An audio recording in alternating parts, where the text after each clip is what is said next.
پھول بن کر اپنے تربت سے نکل آتا ہے، یہ موت سے گویا بقائے زندگی پاتا ہے۔ یہ ایک شعر کہا ہے انہوں نے بہت عجیب، موت تجدید مذاق زندگی کا نام ہے، خواب کے پردے میں بیداری کا ایک پیغام ہے۔ ابھی تک تو سویا ہوا تھا، جاگا تو اب ہے مرنے کے بعد، وہی تو اصل زندگی ہے۔ اور موت کو حدیث میں مومن کا تحفہ قرار دیا گیا، کیوں؟ جنت میں سب کو جانا ہے، سب کی تمنا ہے، اور اس کا راستہ موت ہے۔ موت سے گزر کر اگلی منزلیں ہیں، پھر آگے اللہ کا نظام شروع ہو جاتا ہے۔ بندہ جہاں تک کرتا ہے، کسی آدمی کا انتقال ہوا، اس کو غسل دیں گے، کفن پہنائیں گے، نماز پڑھیں گے، اٹھا کر لے کر چلیں گے، اور قبر کھودیں گے، قبر کھود کے اس میں رکھ دیں گے، مٹی ڈال دیں گے، بس یہاں تک ہے بندوں کا نظام۔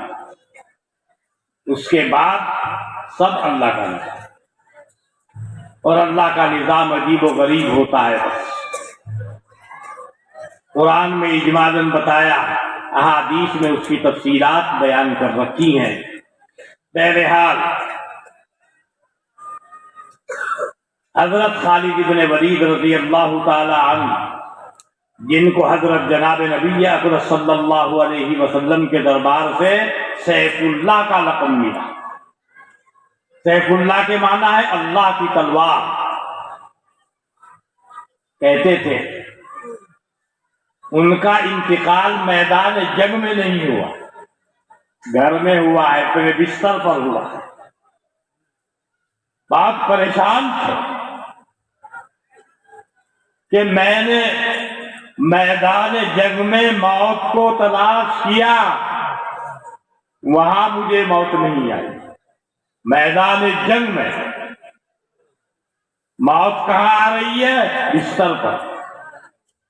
اس پہ ان کو افسوس،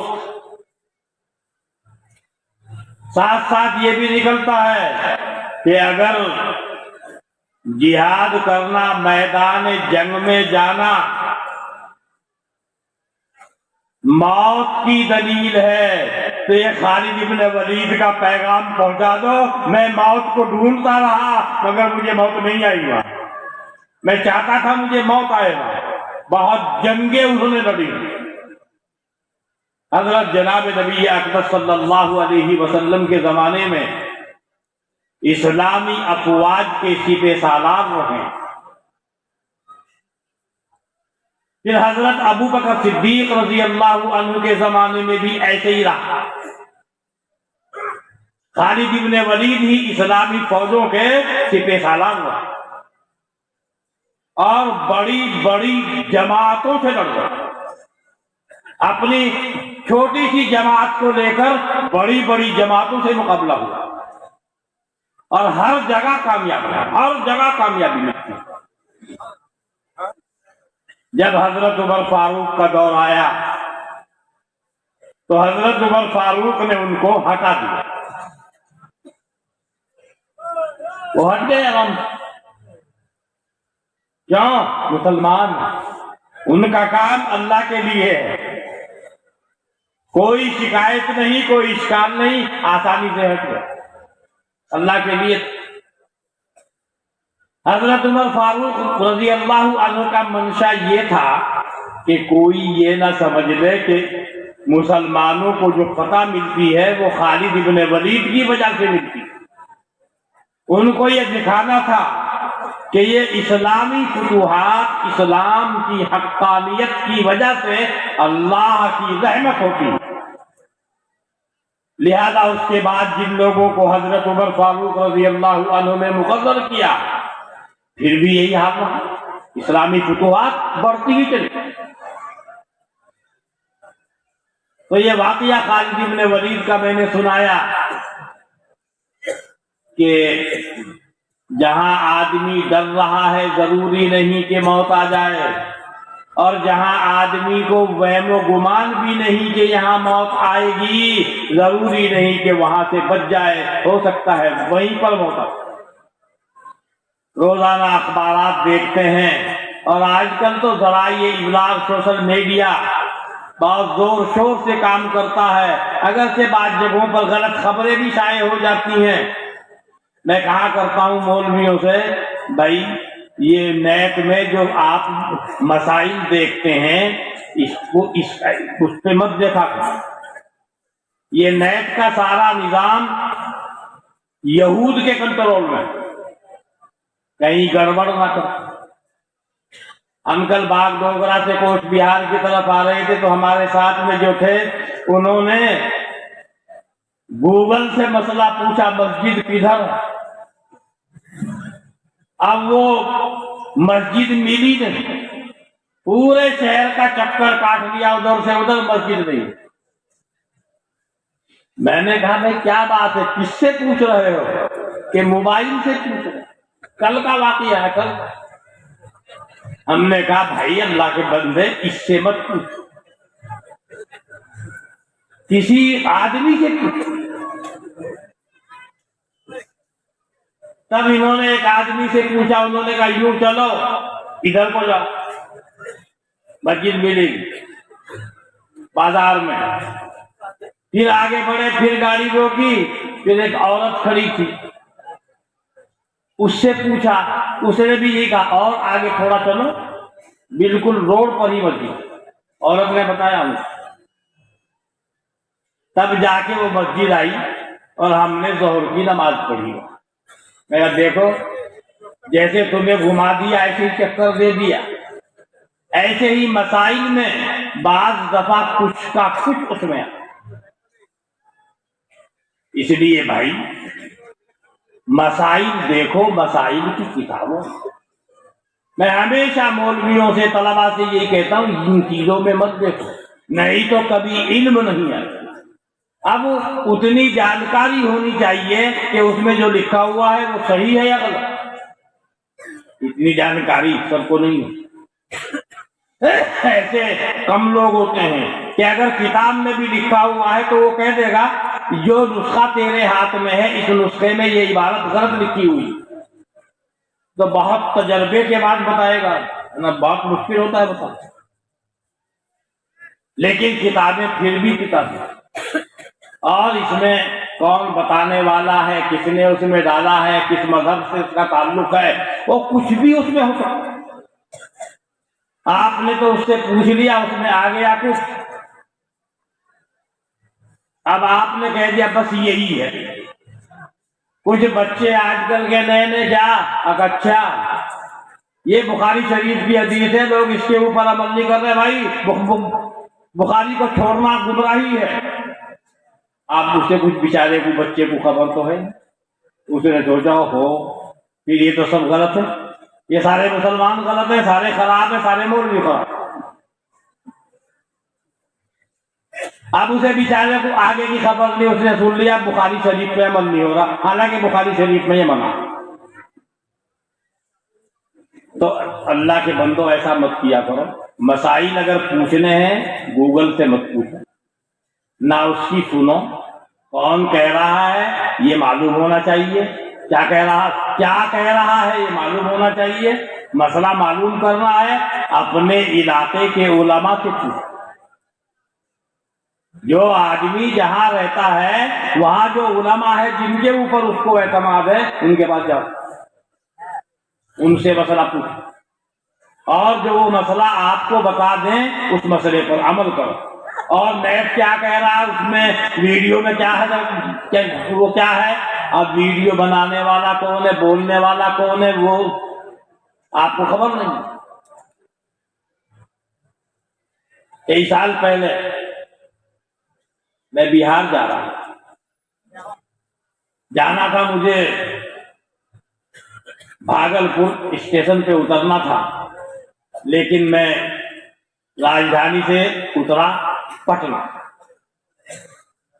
وہاں کے بعض شاگردوں نے مجھے ایک دفعہ دعوت دی، میں نے کہا دعوت مت دو، میں ابھی مصروف ہوں، میرا کبھی موقع ہوگا ہم آپ کی دعوت کے بغیر آپ کے مدرسے میں آ جائیں۔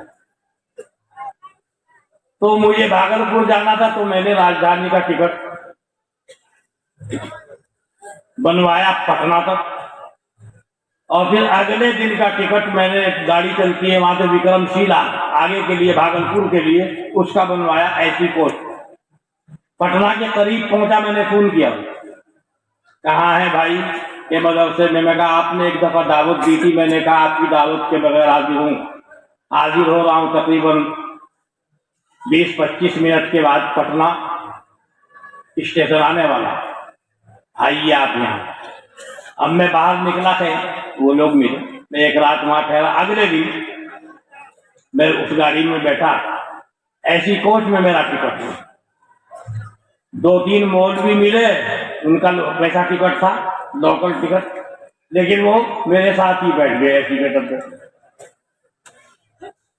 چلیے اب بیٹھے وہاں تو اسی ڈبے کے ایک سائڈ سے آواز آ رہی. ایک آدمی بہت تقریر کر رہا تھا یعنی وہی تقلید کے بارے میں. یہ سارے گمراہ ہیں سب کافر ہیں یہ سب مشرک ہیں مقلد.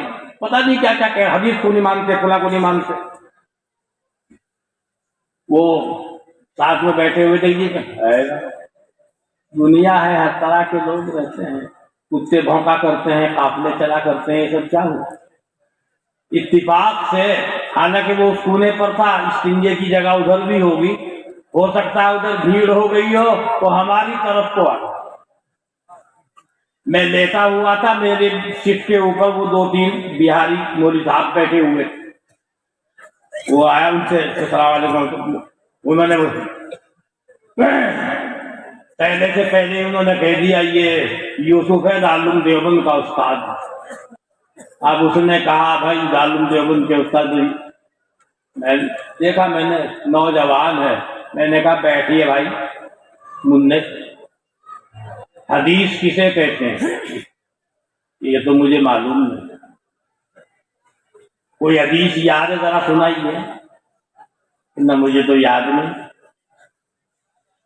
تو وہاں دوسری جو سیٹیں تھی اس پہ سب غیر مسلمین بیٹھے ہوئے تھے. میں نے کہا جو آپ اس مسئلے پہ بات کر رہے تھے اسی مسئلے پہ سنا دو کوئی حدیث. وہ تو مجھے یاد نہیں. میں نے کہا تجھ سے بدتمیز کون ہوگا دنیا میں. سارے کوچ کو تم نے پریشان کر رکھا. حدیث کی تعریف تجھے معلوم ہے کوئی حدیث تجھے یاد نہیں. یاد بھی اگر ہو کوئی سنا دے حدیث صحیح ہے کہ ضعیف ہے یا موضوع ہے تجھے خبر نہیں. اتنا بدتمیز انسان ہے. اب وہ کچھ نہیں بولتا. وہ ہندو جو تھے وہ اسے گالی دینے لگے. بے تو نے اتنا اب کیوں نہیں بول رہا. میں نے کہا اب تو اس کا باپ بھی اس کے ساتھ ہوتا وہ بھی نہ بولتا. وہ بھی نہ بولتا. یہ تو کیا بولتا. اس کا باپ بھی اگر ساتھ ہوتا وہ نہ بولتا.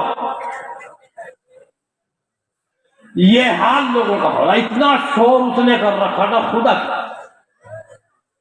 پھر جا کے چپ چاپ بیٹھا ہے بس. یعنی اس طرح کی بدتمیزیاں ہوتی. بہت پہلے جب میں اس سال دارالعلوم میں پڑھانے کے لیے گیا تھا جوان 39 سال پہلے کی بات. میرے علاقے کے مظفر نگر میں ایک گاؤں ہے میں جانتا ہوں میری برادری کا گاؤں ہے. وہاں کے بڑے چودھری صاحب ہیں ان کو بھی جانتا تھا. وہ آئے اس گاؤں میں کچھ شیعہ ہیں کچھ سنی. آ کے مجھ سے کہنے لگا وہ کہ جی میں شبیر ہوں چودھری شبیر اور ہمارے یہاں شیعوں کا ایک بڑا مجتہد آیا ہوا ہے اور سارے سنیوں کو کافر کہہ رہا ہے. سارے صحابہ کو کافر کہہ رہا ہے اور یہ وہ کر رہا ہے چیلنج ساری دنیا کے سنیوں کو بلا لا مناظرہ کرنے کے لیے. لہذا آپ کو وہاں چلنا ہے. میں نے کہا میں نہیں جاتا. یہ فرصت نہیں. جب وہ بڑا اداس ہوا بیچارہ کہنے لگا جی ٹھیک ہے آپ نہیں جاتے. وہ سارے مسلمانوں کو کافر کہہ رہا ہے صحابہ کو کافر کہہ رہا ہے حضرات شیخین کو گالیاں دے رہا ہے. ہمارے بچے عورتیں بہت پریشان ہیں. میں کہا ٹھہر جا ٹھہر چلتا ہوں. کہ جی اور لے لو 2-4 کو. کسی کی ضرورت نہیں میں اکیلا ہی تھا. اب میں چلا گیا، جا کے دیکھا تو مجمع ہے، وہ کہہ کے آیا تھا لوگ بیٹھے ہیں، وہ صاحب بھی بیٹھے۔ میں نے کہا بھائی کون ہے مناظرے کا چیلنج کرنے والا؟ تو اس نے کہا میں ہوں۔ میں نے کہا بہت اچھا، آپ ہی کو نہیں دنیا کے سارے سنیوں کو چیلنج۔ میں نے کہا بیٹے انہی الفاظ میں دو، بیٹے آج ایسے ظالم کے چنگل میں تو پھنس گیا ہے، انشاءاللہ کوئی بچانے والا آپ کو نہیں ملے گا، ذرا دیکھتے جاؤ، زیادہ نہیں، صرف 5 منٹ صبر کرو، اس کے بعد دیکھنا کیا ہوتا ہے۔ جب تک تم زندہ رہو گے لفظ مناظرہ تمہاری زبان پر نہیں آئے، اتنے خطرناک آدمی کے چنگل میں تم پھنسے ہو۔ کہنے لگا نہیں یہ ہے فلاں، میں نے کہا وہ اپنی گھڑی سب کو بلا لو، یہ کر دوں گا فلاں کر دوں گا، میں نے کہا ٹھیک، اور میں نے کہا ہاں قریب آ رہا ہے وقت، 5 منٹ دیے ہیں۔ جب میں نے دیکھا وقت قریب آ رہا، میں نے کہا آپ کے بارے میں تو میں نے سنا ہے کہ آپ تہران یونیورسٹی سے پی ایچ ڈی کی ڈگری، اجتہاد کی ڈگری لے کے آئے ہیں، کیا اور کیا میں مجتہد ہوں؟ واہ مجتہد ہیں، واہ آپ سے بات کی جا سکتی؟ تو پھر تو آپ نے اپنی کتاب اصول کافی بھی پڑھی ہوگی، کیوں نہیں پڑھی؟ پڑھی۔ اصول کافی ہمارے یہاں ایسی ہے جیسے آپ کے یہاں بخاری شریف۔ واہ ٹھیک ہے، آپ سے بات کی جا سکتی۔ میں نے اپنے بیگ میں سے نکال اصول کافی اور ان کے پاس بھیج، لے بیٹے کتاب تیری میری نہیں، جہاں سے چاہے ایک صفحہ عبارت پڑھ، عربی میں ہے کتاب، گالی دینے والا صحیح کتاب، صحیح عربی کی کتاب پڑھی نہیں،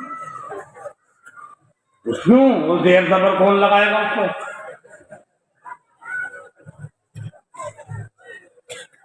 اب اس کو تو جیسے سانگ ٹوٹ گیا، اب خاموش۔ اول تو یہ پریشان کہ ہماری کتاب اس کے ہاتھ میں، یہ کہاں سے لے آئے؟ ان کا مذہب میں یہ ہے کہ اپنی جو اصل کتابیں ہیں کسی سنی کے ہاتھ میں دینا کفر سے بھی بدتر کفر، یہ اس کے ہاتھ میں کیسے؟ میں نے کہا پریشان کیوں ہو رہے ہیں بھائی، کتاب ہماری نہیں آپ کی ہے۔ میں نے کہا ایک صفحہ صرف عبارت پر، اگر آپ نے پڑھ دیا صحیح میں لکھ کر دیتا ہوں یوسف آ گیا، لیکن وہ پڑھ ہی نہیں رہا، ہاتھ بھی نہیں لگا رہا۔ اور وہ شیعہ جو اس کے پاس بیٹھے تھے وہ اس کو کوہنی سے اشارہ کرا، تو کوہنی مار کے میں نے وہاں کی زبان میں بولا، میں بھی اسی علاقے میں ہوں، میں نے کہا بھائی سید لوگوں یہ کوہنی کیوں مار رہے ہو؟ اگر لاٹھی بھی اس کی دبر میں داخل کر دو گے تو یہ نہیں پڑھ سکتا ہے، اس کے بس کی بات نہیں۔ میں نے کہا مجتہد صاحب کہاں گیا چیلنج؟ میں نے کہا آپ کو صرف 5 منٹ دے، 5 منٹ کے بعد انجیکشن لگا دوں گا۔ وہ تیری کتاب دی وہیں سے ہی کم، ابھی تو میرے پاس بہت ذخیرہ تھا اپنا، وہاں میں کہتا صرف ایک لفظ کا ترجمہ کر، لیکن میں نے کھولی نہیں، مگر دیکھو میرا بستہ دیکھو، میں کہا اس میں مسلم الثبوت بھی ہے، جس میں ہمارے سنی مولوی بھی گھبراتے ہیں، اس کا نام سنتے ہیں۔ اور میں کہا میں اس کتاب کا حافظ ہوں، مجھے حفظ یاد ہے مسلم الثبوت، جس کو مسلم الثبوت کہتے ہیں۔ میں کہا میں حافظ ہوں، لیکن آپ کو نہیں دے رہا ہوں، کیوں؟ یہ تو ہماری کتاب ہے، تو تیری کتاب دی ہے میں نے کہا، میں کچھ بھی وہ نہیں تو میں ختم۔ تو میں کہہ یہ رہا تھا، چیلنج کرنا، شور مچانا الگ چیز ہے، حقیقت تو حقیقت ہے، حقیقت کھل گئی۔ اس لیے میں کہہ رہا ہوں خاص کر بچوں سے، نوجوان بچوں سے، کسی بھی مسئلے کی ضرورت پیش آئے موبائل سے مت، گمراہ کر دے گا۔ جیسے میں نے کل کا سچا واقعہ آپ کو سنایا، جو ساتھ میں تھے ان سے پوچھو یہ ہوا کہ نہیں۔ کل موبائل سے پوچھا مسجد کدھر ہے، پورے شہر کا طواف ہو گیا اور مقصد حاصل نہیں ہوا۔ میرے بھائی اب مجھے خبر نہیں ہے کیسے ہو رہا ہے، میں بیٹھا رہا پیچھے تھی،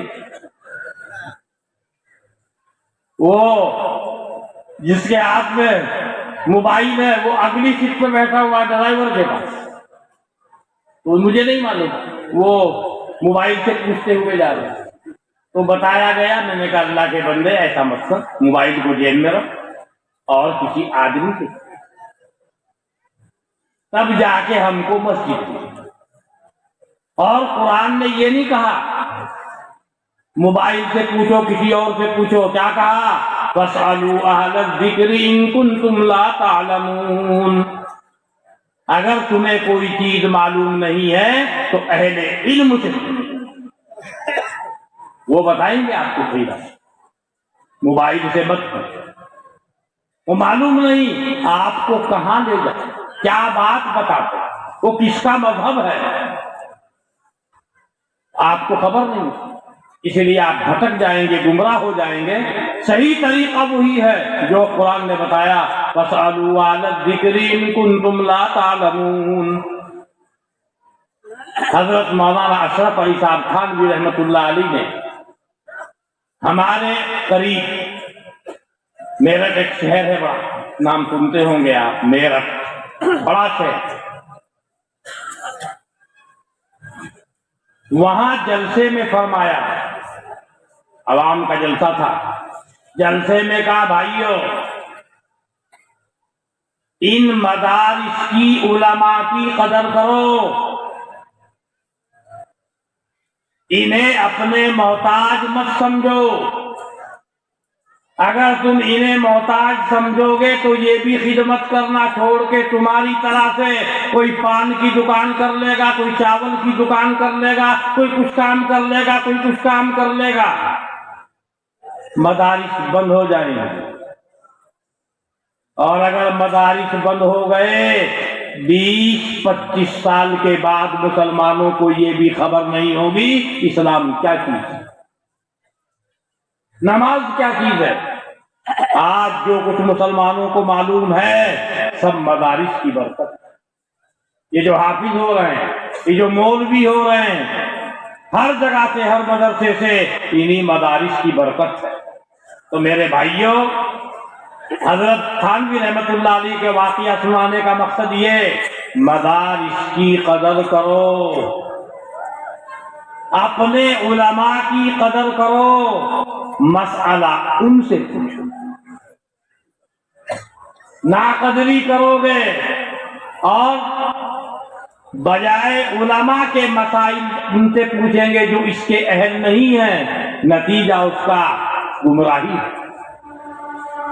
یہ بھی نہیں ہو سکتا کہ آدمی کے جی میں جو آئے کر لے، نہیں، قرآن کریم اللہ نے نازل فرمایا، اس کی تفسیر کے لیے حضرت جناب نبی اکرم صلی اللہ علیہ وسلم کو مبعوث فرمایا۔ آپ کی پوری زندگی، آپ کی حیات طیبہ قرآن کریم کی تفسیر۔ یہاں بھی اگر کوئی مسئلہ نہ ملے تو صحابہ کی زندگی میں ملے گا، ان کی باتوں میں ملے گا۔ وہاں بھی نہ ملے تو ائمہ اربعہ کے پاس ملے۔ میں تو یہ کہا کرتا ہوں، اتنا احسان ہے ہمارے اوپر ائمہ اربعہ کا، اور اللہ تعالیٰ نے اتنا بڑا کرم فرمایا ہمارے اوپر کہ ایسے پاکیزہ بندے بھیجے، انہوں نے فقہ کو ہمارے لیے آسان کر دیا۔ اگر یہ لوگ نہ ہوتے تو میں تو یہ کہتا ہوں کہ پوری زندگی بھی کسی حدیث سے کسی مسئلے کو نکالنا میرے بس کی بات نہیں۔ یہ دولت اور یہ نعمت اور اتنی اہلیت، اتنی صلاحیت اللہ نے انہی کو دی، میرے پاس نہیں۔ اس لیے میں بہت ہی احسان مند ہوں امام ابو حنیفہ کا بھی اور باقی ائمہ کا بھی، اور اصل احسان مند ہیں اور شکر گزار ہیں اللہ تعالیٰ کے کہ اس نے اپنے حبیب کی امت میں ایسے بڑے بڑے علماء بھیجے، امت کے مسائل انہوں نے حل کر دیے اور بہت پہلے حل کر کے اللہ کے پاس چلے گئے۔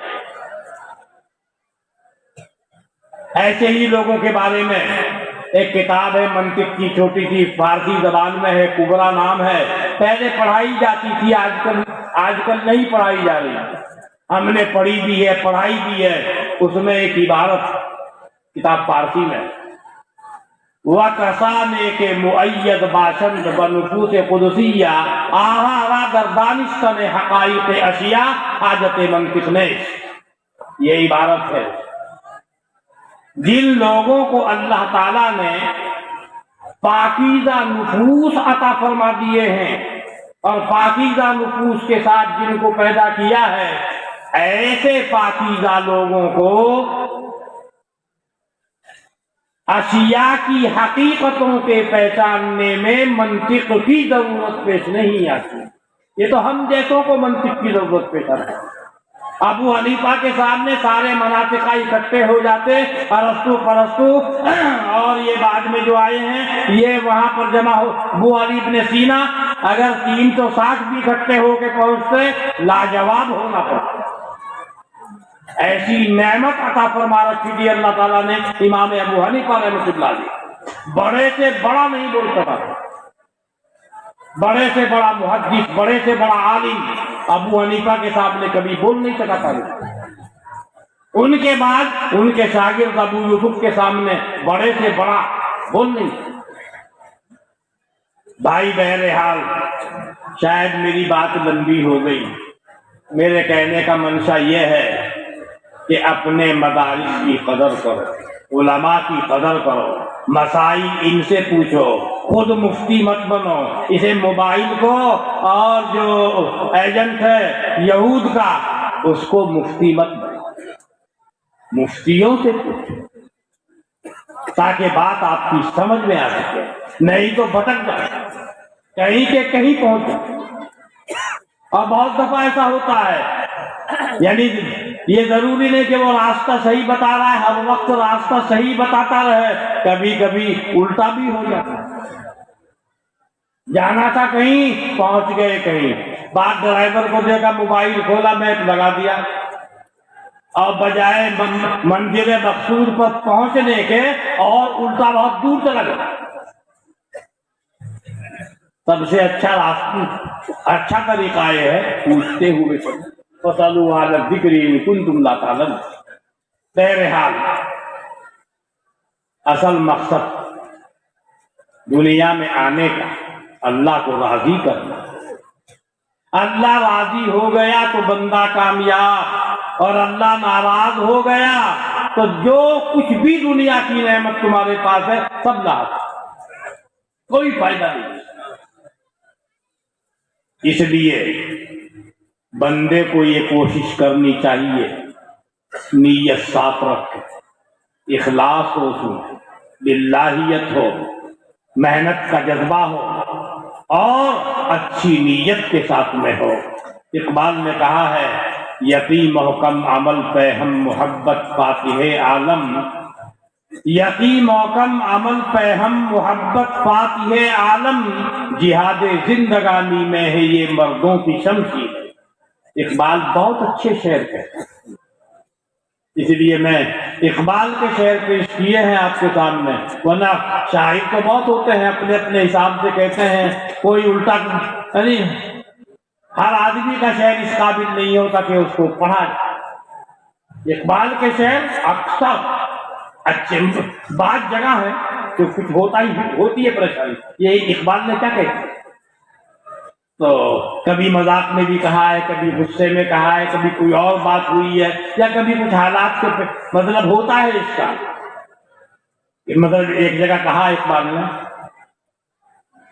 شیخ صاحب بھی تو پردے کے کوئی حامی نہیں، شیخ صاحب بھی تو پردے کے کوئی حامی نہیں، مفت میں کالج کے لڑکے ان سے بدزن ہو گئے، واز میں فرما دیا کل آپ نے یہ صاف صاف، پردہ آخر کس سے ہو جب مرد ہی زن ہو گئے۔ اقبال کا شعر ہے، کلیات میں دیکھیں تو اس یہ شعر جب میرے سامنے آیا، میں نے اقبال نے یہ شعر کیوں کہہ دیا، نہیں کہنا چاہیے تھا، مگر بہرحال شاعر کہا۔ اور بعض جگہ اشکال ہوتا ہے، سارے جہاں سے اچھا ہندوستاں ہمارا، ہم بلبلیں ہیں اس کی یہ گلستاں ہمارا، سنتے ہیں نا آپ لوگ، سارے جہاں سے اچھا ہندوستاں ہمارا، تو اشکال ہوتا ہے بھائی دنیا میں سب سے افضل تو مکہ مکرمہ اور مدینہ منورہ، یہ کیا اقبال نے کہہ دیا۔ میری ایک کتاب ہے عربی میں ہے، بدائع الکلام اس کا نام ہے، اس کی عبارت ہے جو میں نے لکھی، اس میں مکۃ المکرمہ والمدینۃ المنورہ بلدتان طیبتان لا یوازیہما احد من البلاد، ثم مکۃ المکرمہ افضل من المدینۃ المنورہ عند الجمہور خلافا لمالک والخلاف فیما عدا موضع القبر المقدس۔ یہ میری عبارت ہے اس کتاب میں، یعنی مکہ مکرمہ افضل ہے، مدینہ منورہ اس کے بعد ہے، جمہور یہی کہتے ہیں، امام مالک فرماتے ہیں مدینہ منورہ افضل ہے پھر مکہ ہے، مگر یہ اختلاف اس جگہ میں نہیں ہے جہاں حضرت جناب نبی اکرم صلی اللہ علیہ وسلم تشریف فرما ہے، روضہ اقدس۔ آپ کے بدن سے کفن سے جو حصہ متصل ہے، ملا ہوا ہے، اس کا مقام تو پورے مدینے سے افضل، پورے مکے سے افضل، پوری روئے زمین سے افضل، آسمانوں سے افضل، کرسی سے افضل، اور یہاں تک کہ عرش اعظم سے افضل۔ شامی نے بھی لکھا ہے کتاب الجنائز میں یہ مسئلہ، علامہ شامی اپنی کتاب شامی کے، اسی کو میرے شیخ حضرت فقیہ الامت مفتی محمود حسن صاحب اپنے شعر میں کہہ رہے ہیں، خاک پاک قبر اطہر عرش اعظم سے عزیز، خاک پاک قبر اطہر عرش اعظم سے عزیز، متصل رہتا ہے جس سے شاہ والا کا کفن، نور انور بقائے انوار میں محجوب ہے، جس کی تابش سے ہے روشن شمس و مہتاب زمین۔ اسی مفہوم کو ادا کر رہے ہیں حضرت مفتی صاحب، جو شامی کا مفہوم، خاک پاک قبر اطہر عرش اعظم سے عزیز، وہ تو عرش اعظم سے بھی افضل۔ میں نے بھی اپنے ایک شعر میں ایک نعت میں ادا کیا ہے اسی مفہوم کو، وہ نعت اس بحر میں ہے جس میں دارالعلوم دیوبند کا ترانہ، اس بحر میں نعت شعر ہے، قانون خرد سے نور مکاں جب نور مکیں کا مظہر ہے، قانون خرد سے نور مکاں جب نور مکیں کا مظہر ہے، روضے کو قدم بوسی کا شرف یوں عرش بری سے برتر ہے شمع ہدایت تجھ میں مکیں کونین کا جب سردار یہاں، تقدیر ازل کے کھلتے ہیں ہر روز یوں ہی اسرار یہاں۔ یہ میرا شعر، قانون خرد سے نور مکاں جب نور مکیں کا مظہر ہے، روضے کو قدم بوسی کا شرف یوں عرش بری سے برتر ہے شمع ہدایت تجھ میں مکیں کونین کا جب سردار یہاں، تقدیر ازل کے کھلتے ہیں ہر روز یوں ہی اسرار یہاں۔ خیر، تو اقبال کی بات پہ آیا۔ اقبال نے جو کہا، اصل میں اقبال آدمی بہت قابل ہے، مگر رنگ قابلیت اور قابلیت کو بدل کر پھر مقبولیت کا اثر جو ان کے اندر پیدا ہوا ہے، وہ علامہ انور کشمیری رحمت اللہ علیہ کی صحبت میں آنے کے بعد۔ قابل تو پہلے سے ہے، مگر جب اللہ والوں کی صحبت میں آیا اور ان کو عقیدت ہوئی علامہ انور کشمیری، اور بہت مانوس ہو گئے، ان کی صحبت میں رہ کر جب اپنے دل میں انہوں نے تبدیلی محسوس کی، ایک روشنی، ایک جیلا، ایک چمک، کہتے تھے شعر کہنے کی نوبت نہیں آتی، خود بخود زبان پہ آ جاتی۔ کبھی اقبال نے کہا شعر کہتا نہیں ہوں، مولانا جلال الدین رومی کی روح سے استفادہ کر کے شعر کہتا ہوں۔ تو یہ وہ اشعار ہیں جو علامہ انور کشمیری کی صحبت سے پہلے انہوں نے کہے، وہ اشعار ہیں۔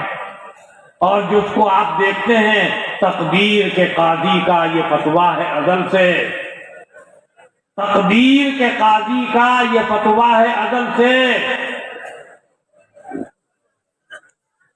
یہ اس طرح کی جو شعر کہتا ہے جرم ضعیفی کی سزا مرگ مفاجات۔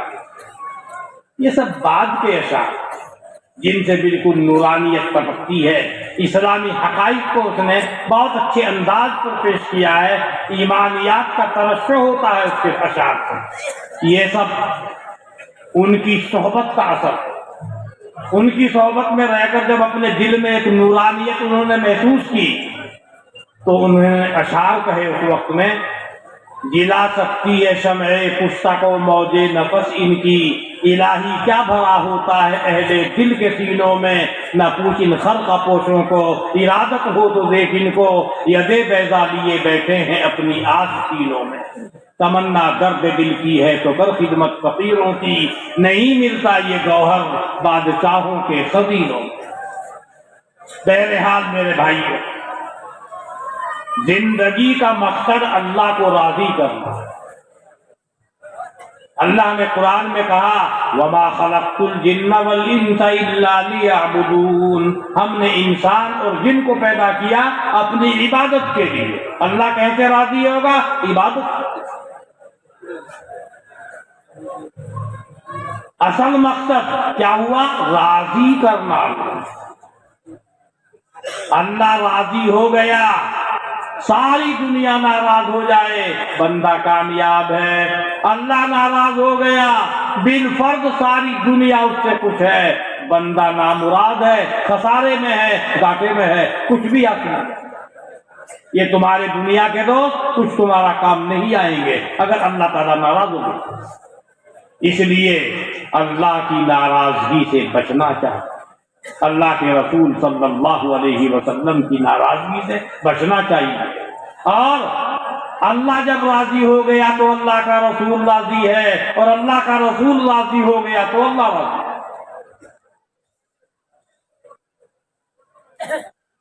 صحابہ کرام سے اللہ کے رسول راضی ہو گئے، اللہ نے بھی اعلان کر دیا ہم بھی راضی ہیں، رضی اللہ عنہم ورضوا عنہ، اللہ نے اعلان کر دیا اللہ راضی ہے۔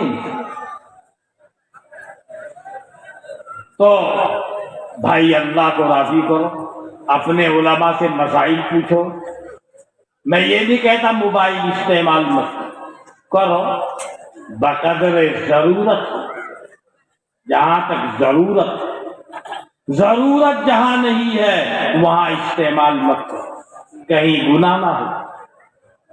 اس میں شیطانیت کی بہت سی باتیں بھری پڑی ہیں، اب اس کے قریب پھٹکو گے گناہ کے اندر مبتلا ہو جائے گی، اور اللہ کی نافرمانی شروع ہو جائے گی، اور کام خراب ہو جائے گا۔ جس چیز کی ضرورت ہے، ضرورت اب استعمال ہے، بات کرنی ہے کسی سے کرنی، کوئی منع نہیں کرتا آپ کو بات کرنے، کوئی یہ نہیں کہتا موبائل استعمال کرنا حرام، موبائل جیب میں پڑا ہے تو نماز نہیں ہوگی، کوئی نہیں کہے گا۔ لیکن ایک زمانہ تھا کہ لوگ اصلاح کے لیے خلوت میں جاتے تھے، اکیلے بیٹھتے تھے، آج خلوت میں بیٹھ کر زیادہ گناہ ہوتا ہے۔ تو ایسی خلوت سے بچنا چاہیے جہاں بجائے عبادت کے اللہ تعالیٰ کی نافرمانی ہو رہی، اور آج ایسے ہی ہو رہا۔ ہر لڑکا ہر لڑکی کے ہاتھ میں موبائل ہے، جب موبائل جائے گا، اس کو بعض علماء کہتے ہیں شیطان کا خلیفہ۔ موبائل کا لقب شیطان کا خلیفہ۔ شیطان سے کہا موبائل نے کہ گرو جی آپ پریشان نہ ہو، آپ بہت کام کر چکے ہیں، اب خلافت میرے حوالے اور آپ آرام کرو، میرے سپرد کر دو، کچھ بھی کرنے کی ضرورت نہیں ہے، نہ بہکانے کی، خود ہی آئی اور اچھے آ جائیں گے، جن کے بارے میں سوچا بھی نہیں جاتا وہ بھی میرے پاس آ جائے، میں ان کو ایسے پھنساؤں گا کہ اپنا لقمہ بنا کر ہی چھوڑو، آپ بالکل بے فکر رہو۔ اس لیے بھائیو، غلط کام سے، برے کام سے، ناجائز کام سے ہر وقت بچنا چاہیے۔ جہاں بندہ یہ سوچ رہا ہے کوئی نہیں دیکھ رہا ہے، وہاں اللہ دیکھنے والا ہے، اللہ کے فرشتے لکھنے والے ہیں۔ کل پوری فلم، پوری داستان آپ کے سامنے آئے گی، پوری کتاب تھما دی جائے گی، دیکھ لو کیا ہے سر، خود پڑھ لے، دیکھ لے کیا کہ نہیں کیا ہے، وقت بھی لکھا ہوا ہے، تاریخ بھی، سب کچھ لکھا ہوا ہے۔ اس لیے اللہ کی نافرمانی سے بچتے رہو، اور عزت اسلام کے اندر ہے، قرآن میں ہے، اسی سے جڑو، اس سے دور ہوتے ہوئے چلے جاؤ گے بے عزتی ہے، جیسا کہ آپ دیکھ رہے ہیں پورے عالم کا کیا ہے۔ گئی دنیا سے آقائی محمد کے غلاموں کی، بلا بیٹھے ہیں یاد اپنے سلف کے کارناموں کی، وہ معزز سے زمانے میں مسلمان ہو کر اور ہم خار ہوئے تاریخ قرآن ہو کر، آج بھی ہو جو براہیم سا ایمان پیدا آج کر سکتی ہے پھر انداز گزشتہ۔ اللہ تعالی ہم سب کو عمل کی توفیق عطا فرمائے، آمین ثم آمین۔ اللہم صلی علی سیدنا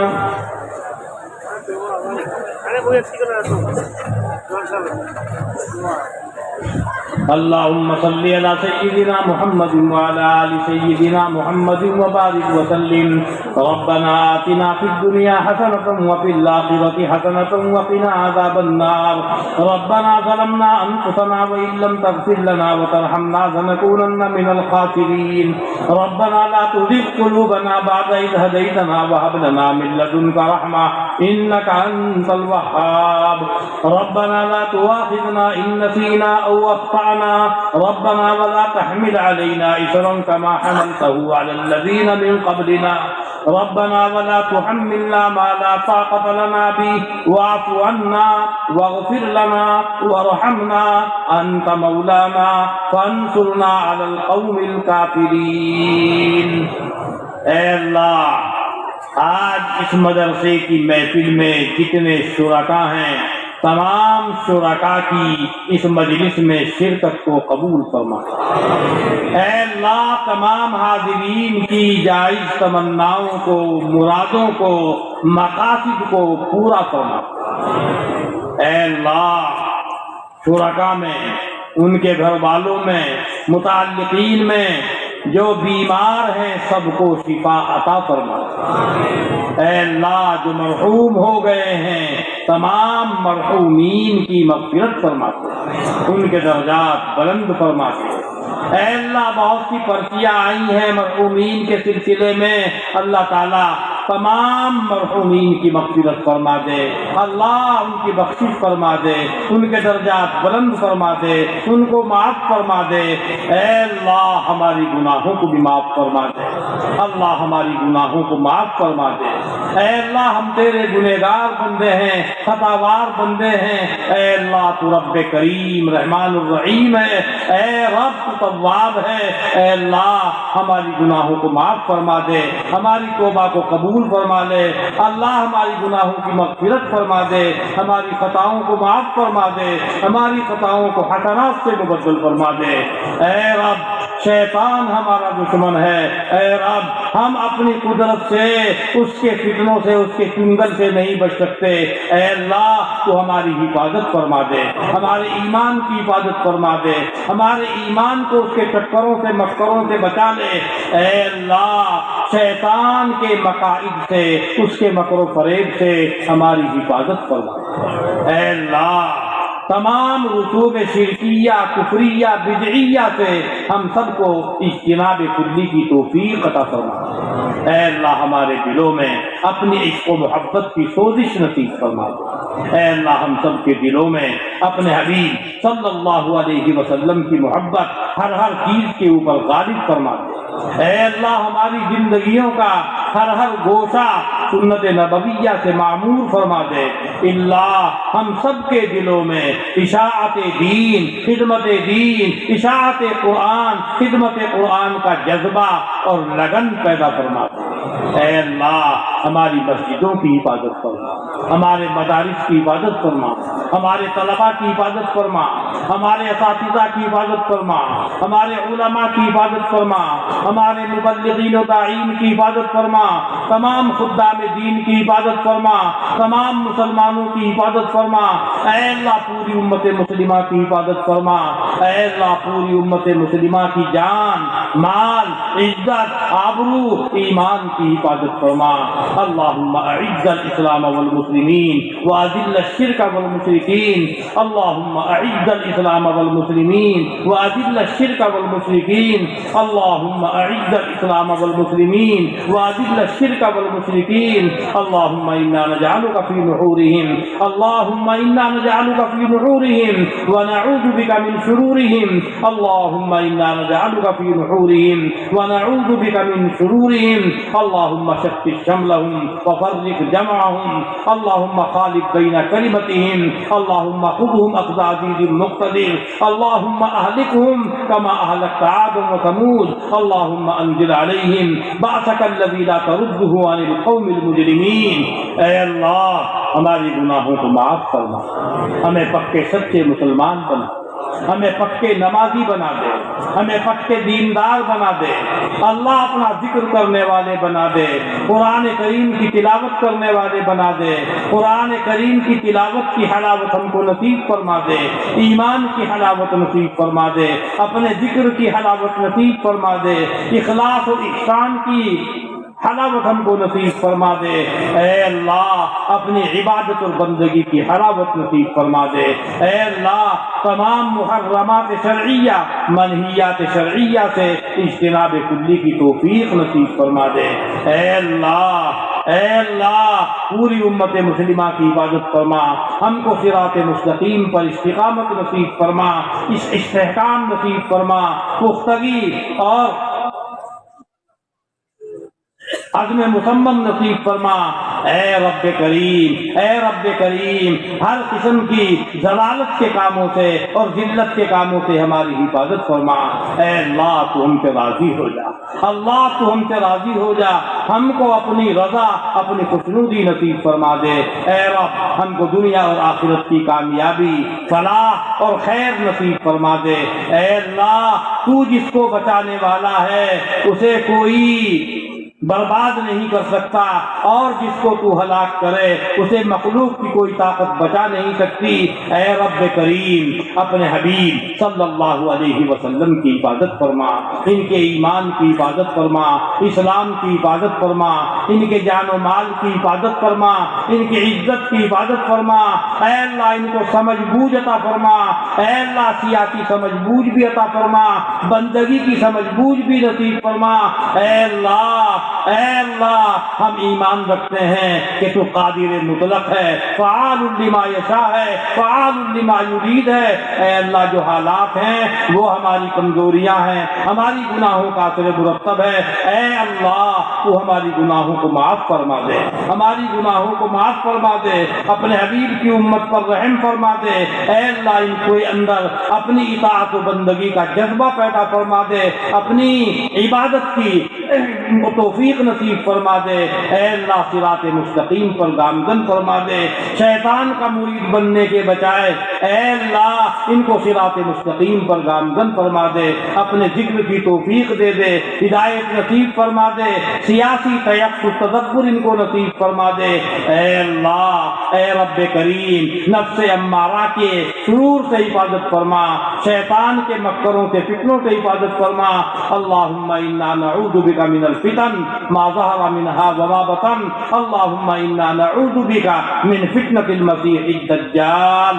اے اللہ اس مدرسے کے اندر برکت نصیب فرما، اے اللہ اس کے اندر برکت عطا فرما، ترقی عطا فرما، روز بروز ترقی عطا فرما، یہاں کے درس و تدریس کو قبول فرما، انتظام کو قبول فرما، اے اللہ تمام شرور اور فتن سے اس کی عبادت فرما، اے اللہ اپنی رضا اور خوشنودی کا ذریعہ بنا، اے رب کریم ہماری گناہوں کو معاف فرما دے اور ہماری جائز تمناؤں کو، مرادوں کو، مقاصد کو پورا فرما دے، ہمارے مریضوں کو شفا نصیب فرما دے، ہمارے محرومین کی مغفرت فرما دے، اے رب کریم بخاری شریف کی برکت سے، احادیث کی برکت سے، قرآن کریم کی برکت سے، اپنے حبیب صلی اللہ علیہ وسلم کی برکت سے ہماری دعاؤں کو قبول فرما۔